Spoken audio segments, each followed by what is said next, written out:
Autre présidentielle à la une de l'actualité, c'est en Côte d'Ivoire. On attend toujours la proclamation des résultats officiels. Samedi, le scrutin a été émaillé par plusieurs incidents dans plusieurs fiefs de l'opposition. Sa coalition a d'ailleurs déjà annoncé qu'elle ne reconnaîtrait pas les résultats. Elle réclame désormais un gouvernement de transition. Bonjour Virginie Hertz. Bonjour Florent. Quelques chiffres avec vous pour mieux comprendre la Côte d'Ivoire d'aujourd'hui. Oui, absolument. La Côte d'Ivoire, un pays de 25 millions d'habitants avec une population extrêmement jeune. Figurez-vous que l'âge moyen est de 19 ans et que trois quarts de la population a moins de 35 ans. Un pays extrêmement jeune et extrêmement mixte aussi, puisque la moitié de la population est étrangère ou de parents étrangers, des personnes qui sont venues en Côte d'Ivoire pour profiter du miracle économique. Vous savez, c'était dans les années 60 et qui a permis aussi justement ce miracle économique. Et aujourd'hui, la Côte d'Ivoire économiquement s'en sort très très bien.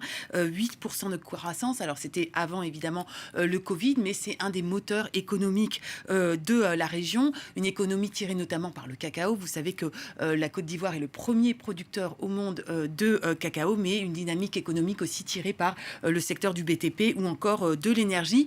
En 10 ans, le revenu par habitant a doublé. Ça fait vraiment, c'est donc la population en profite, mais pas tout le monde en fait, parce que les inégalités demeurent et 40% de la population est considérée sous le seuil de pauvreté. Alors on va redécouvrir le visage des quatre candidats. Il y a bien sûr Alassane Ouattara, le président sortant, Henri Konan Bédier, l'ancien chef de l'État, à ses côtés Pascal Afine-Guessant pour l'opposition, et nous avons aussi ce candidat indépendant, Henri Kouadio Bertin, la Côte d'Ivoire, qui est habituée à avoir un contexte politique plus que tendu. Cette élection n'y échappe pas évidemment. Oui, absolument. En fait, il y a le spectre de cette crise électorale de 2011 qui a frisé, qui était pratiquement une guerre civile avec 3000 morts en l'espace de 5 mois et 9 heures plus tard. Finalement, on craint que ce scénario ne se reproduise à nouveau parce que les tensions politiques ravivent en fait des blessures non cicatrisées à ce moment-là. Il y a des tensions communautaires notamment et on